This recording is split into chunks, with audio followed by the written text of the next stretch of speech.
One of the first things I'm going to work on are these broken pegs to hold the grill on. This one is actually,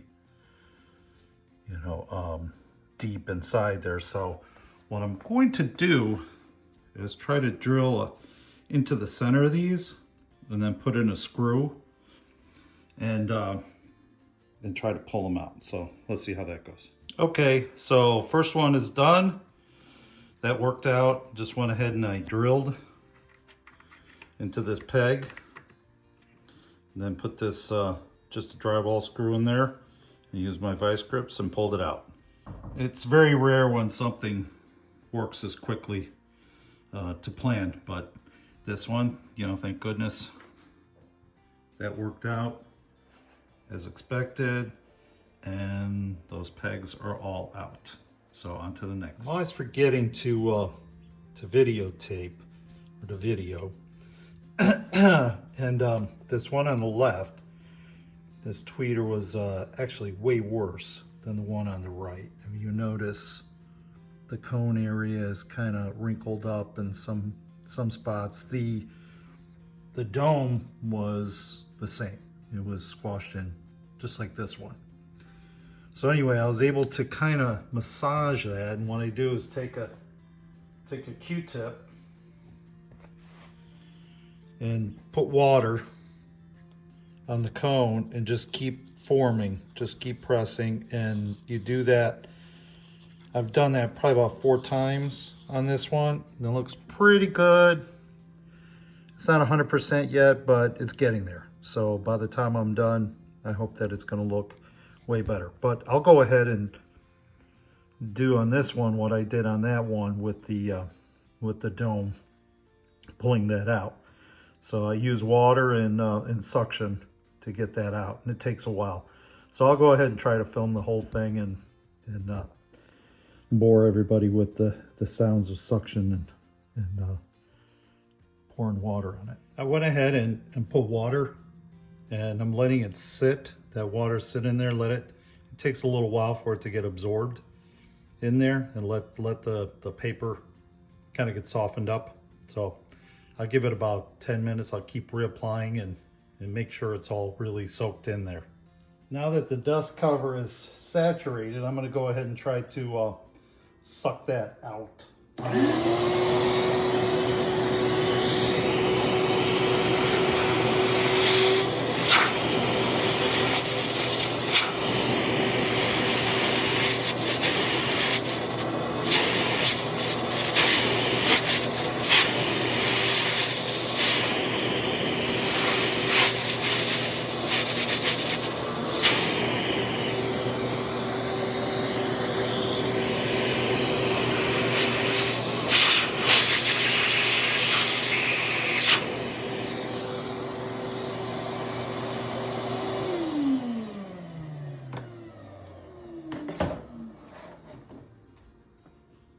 That was a lot easier than the other one was. The other one I had to work on for about probably about 10 minutes.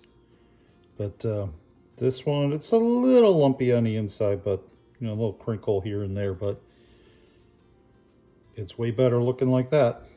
So now I have 2 fairly decent tweeters. They both work. It's just a matter now of peeling off that old decaying foam.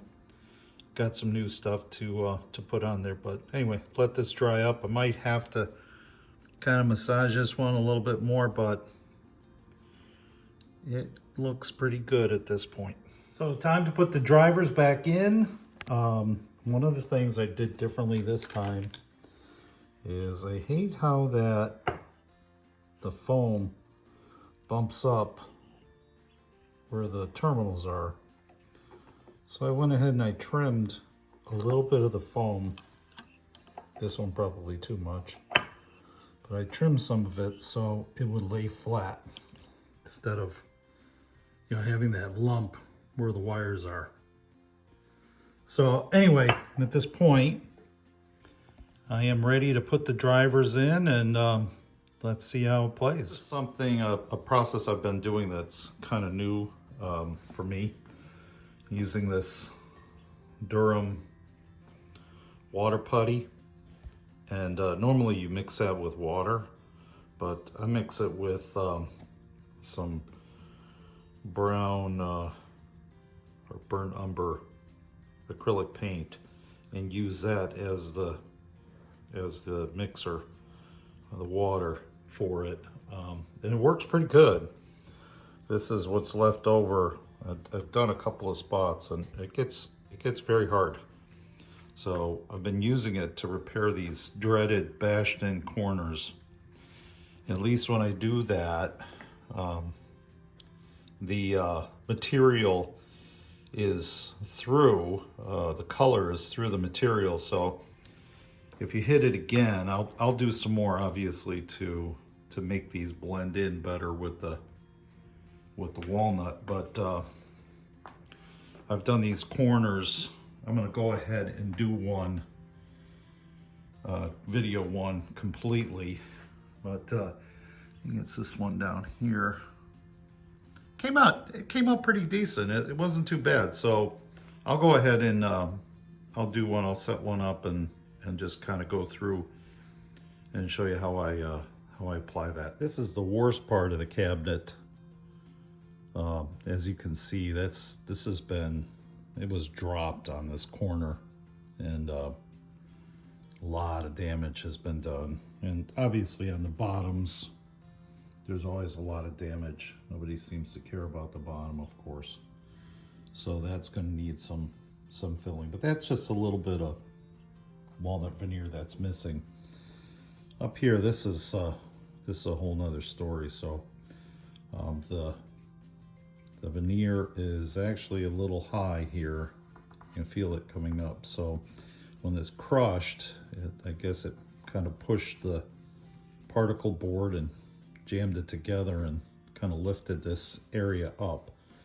So I'm going to kind of try to trim some of that particle board out of there and then glue that to get that veneer stuck on there well, and go ahead and try to hide that, mask that as good as I can. It shouldn't look too bad. It's a back bottom corner that nobody really looks at much, but I'm gonna try and do as good a job as I can on that. I'll video as much of that as possible. Upon further inspection, this corner, this area here is not lifting up, so I don't really have to. I just got to press that, just clamp that in place and put some glue underneath it. But this area here, this longer area, this is the area that I guess the particle board, when it was dropped, shoved into that area and made this higher. You can feel like a little lift on that edge. So I'm going to try to pry out some of this particle board so that that'll lay more level.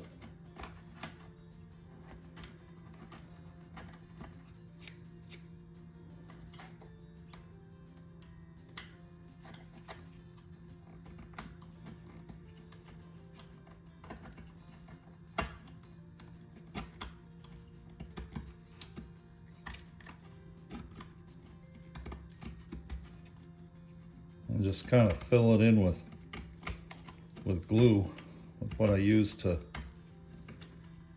bring that back down and set that back down. That's better, but still there's some even further underneath here that's I can feel in there, keeping it high.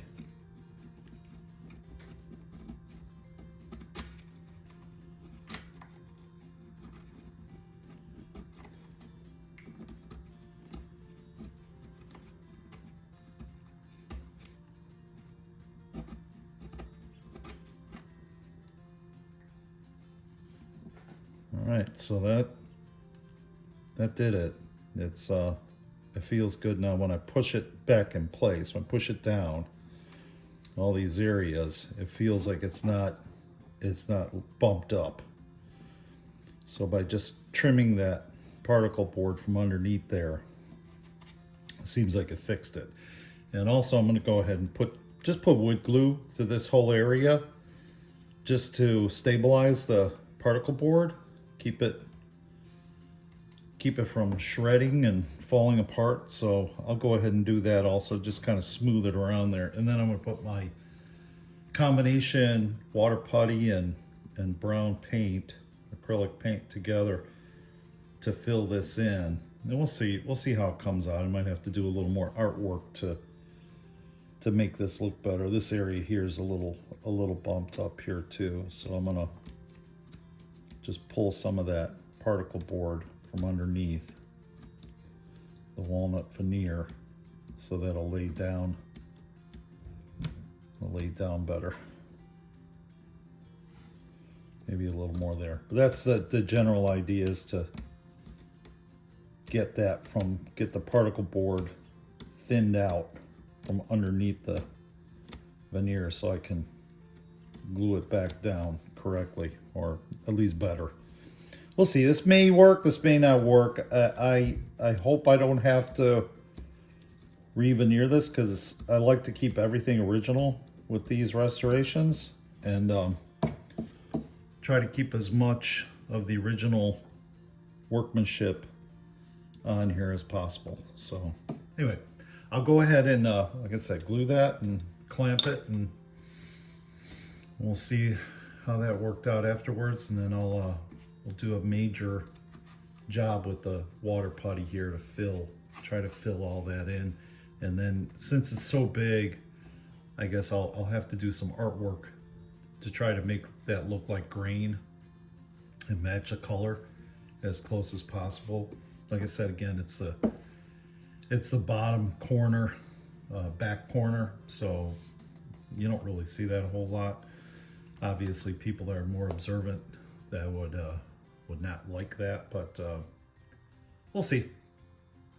So I went ahead and I put a bunch of glue up, trying to get it as good as I could with my knife up underneath that veneer and all in that area, even the areas that are some cracked particle board on the back. Try to get some glue in there just in case, just to stabilize things. And now I'm going to take a block of wood, put it on top, clamp it, block of wood on the bottom so I didn't damage the bottom side where I clamp this, and a little wax paper. I don't know if that's going to help as far as not having the glue stick to the wood and peel off more veneer. So I'll go ahead and do that, and we'll see how that comes out. So I'm mixing up a batch of the water putty, and I use just some brown acrylic paint, and that is there, except instead of the water, and just kind of mix that all together. And when I get done with that, it'll be a nice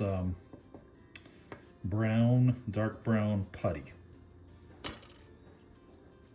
So now that that's mixed up, it kind of looks like a brownie paste, almost. Pretty thick, and it'll dry up pretty fast. So I got to work pretty quickly to fill up this crack over here. So I'm going to go ahead and start putting that in place.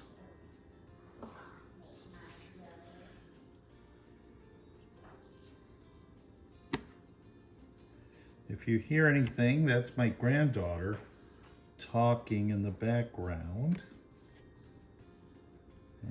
And let's see. So I just keep putting that on.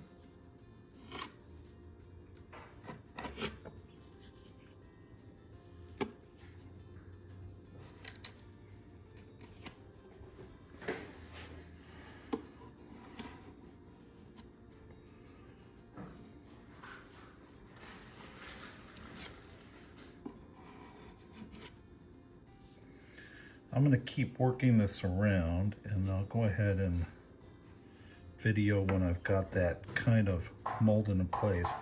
Pretty much use my hands quite a bit at this point, once I kind of got it on there, and just kind of build up this corner. So hopefully it'll look like, blend in to the real wood. I'll go ahead and get that as good as I can, and I'll turn the videotape back on. So I went ahead and formed that the best that I could, and put extra, left extra on there, which I'll just have to sand it all down, and we'll see how that looks when we do that, after we do that.